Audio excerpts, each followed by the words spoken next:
this is Cherie with Rehash Fiber.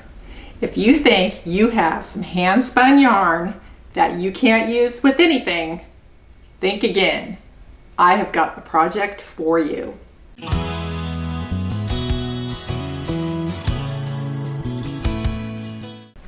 Okay, I do have the perfect project for you, but I'm going to back up and tell you, when I learned to spin just a few years ago, I think I spun for 2 years straight, and mostly it was on the e-spinner.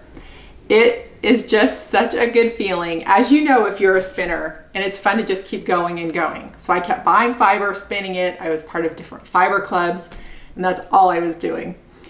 So then there comes a time when you have spun fiber coming from everywhere. And I do see it as potential and fun potential. I want to do something with it. So I've kind of struck a new balance of I'm spinning, but now I'm doing lots of other things, as you can see from a lot of the projects from the show. But I still have a ton of that yarn, and some of it's not very good because I was new and just going crazy, spinning and not worrying about how I was doing it, which was really fun. But then I ended up with tons of balls, tons of skeins of yarn, and so it was time to start putting them in projects. So when I'm looking through patterns, I'm looking for all variety of things, but one of them is, how can I use my hand spun yarn? When I came across the Rivers Shawl, I got very excited because it has a lot of grace to how you can do it. Now the designer, Sara Thompson of Rich Textures Crochet, is brilliant because you can use this with any yarn, really. It's just going to determine on how big or small it is, how thick or chunky, soft or not. It depends on you. But it's a brilliant pattern because you can use whatever you would like. So I gathered the hand woven yarn that I figured the colors would go together. You see the greens and the blues and the mixtures of both. Laid them all out, went over this pattern and started doing it. And it worked out very well. And as I was going along, I thought, this yarn is really bad.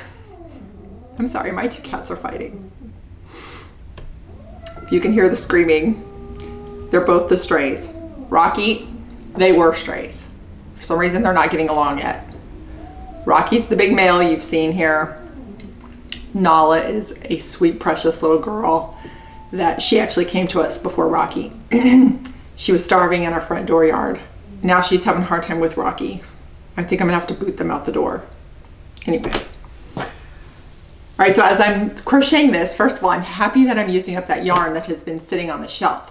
And then also I'm realizing how bad it is as it's going through my fingers, but it's looking great here.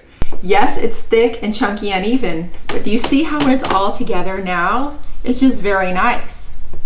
Some of these are rough, some are soft, and you know what? It's all right, because if I'm wearing this, it's cool outside and I have long sleeves on anyway.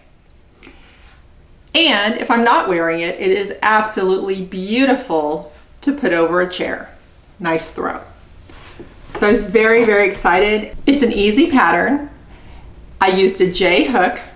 It worked for me to just lay the project out on the desk, have my different yarns, and because it's long, it just helped keep it organized and balanced, and the weight of it was kept on the desk. I used the needle felting technique to join the yarns because these all are wool, or mostly wool, which I taught that in a previous episode. But what you take is your needle felting needle and your mat board and needle felt the ends together. That way you can just keep on crocheting. So that's what I did. When I came to an end and I knew that color was going to end, I needle felted it together, and then I was able to keep going. Minimal waste, minimal work to do at the end because it's already woven in. So gather your hand spun yarn.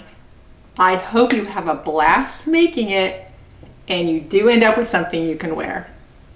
All right, happy crocheting and thanks for watching.